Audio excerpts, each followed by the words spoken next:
রঘুনাথপুর নামক একটি গ্রামে কাশী নামে একটি জেলে তার স্ত্রীর সাথে থাকত। সকালে মাছ বিক্রি করতে যাওয়ার আগে রামকে প্রণাম করে যেত এবং বলতো, হে প্রভু রাম, আমার ব্যবসা উন্নতি হলে তোমার জন্য সিংহাসন নিয়ে আসব। সে যখন বাজারে যেত তার মুখে সবসময় প্রভু নাম করতে করতে যেত।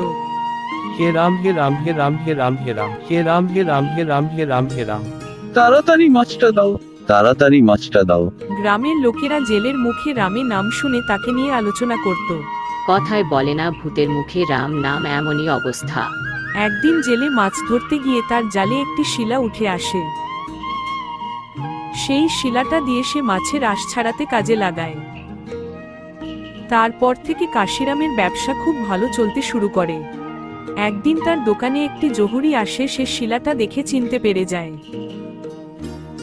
তুমি একটি জেলে হয়ে কি করে এই শিলা তোমার কাছে, এটা তুমি আমাকে দিয়ে দাও।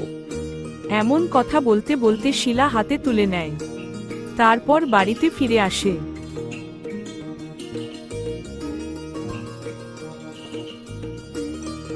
হে প্রভু, ওই জেলে কাছে থেকে তুমি অপবিত্র হয়ে গেছো, তাই কাল সকাল তোমাকে আমি গঙ্গায় নিয়ে যাব। এই কথা বলে ঘুমাতে চলে যায়।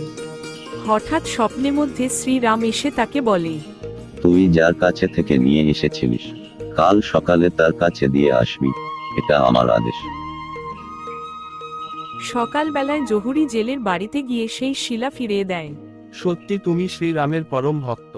এর থেকেই বোঝা যায় ভগবানের কাছে সকল জাতির মানুষই সমান।